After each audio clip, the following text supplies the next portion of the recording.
Bismillahirrahmanirrahim. Assalamualaikum warahmatullahi wabarakatuh.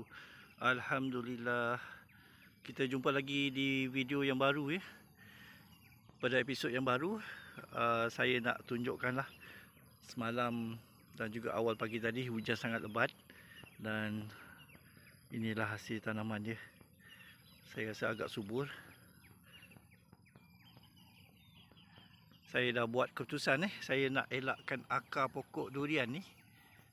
Saya alihkan, saya rapatkan lagi So sekarang ni saya dah kira memang boleh cukup 50 lubang. Saya dah susun semua dah ada.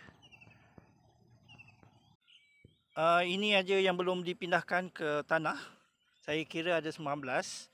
Okey, daripada 19 ni ada 2, 4, 6 kalau tengok di sini dia tak hidup Dia anggap mati Yang ni pun saya rasa backup lah. Hidup atau tidak kita tengok pada keadaan. So saya dah ada standby. Saya dah ganti. Yang ni kan ada backup So ini pun sebenarnya ada backup extra satu. So saya rasa insyaAllah lah cukup lah. Semua sekali 50.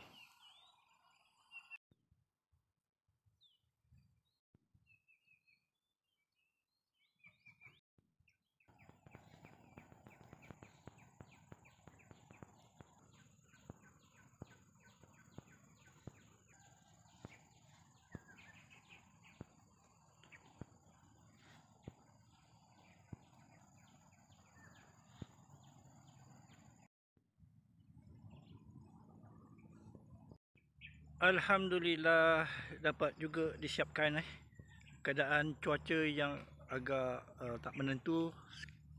Semasa rakaman ini dibuat, saya terpaksa tinggalkan 2 lubang 2 lubang ni tak sesuai lah untuk saya pindahkan sebab air bertakung. Ni pun bertakung juga sebenarnya tadi. Dah surut. Sana dah pindah. Saya cuba kekalkan So yang ni takung. Terlalu banyak air. Lubang yang lain dapat dibuat Semua ada isi ada isi pokok sayur serai.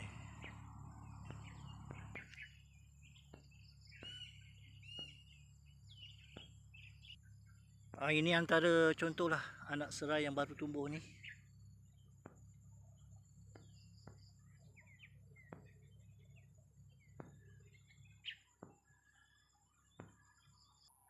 Okey, itu sajalah perkongsian pada kali ini. Mungkin perkongsian yang akan datang saya akan buat lagi satu video tentang tanaman sayur yang saya sedang merancang sekarang ni. Rakaman ni saya rasa untuk episod ni sudah memadai sebab rakaman dibuat hampir 2 bulan hampir 2 bulan untuk siapkan episod akhir ni. So itu sajalah, kita jumpa lagi insyaAllah pada tanaman sayuran yang lain.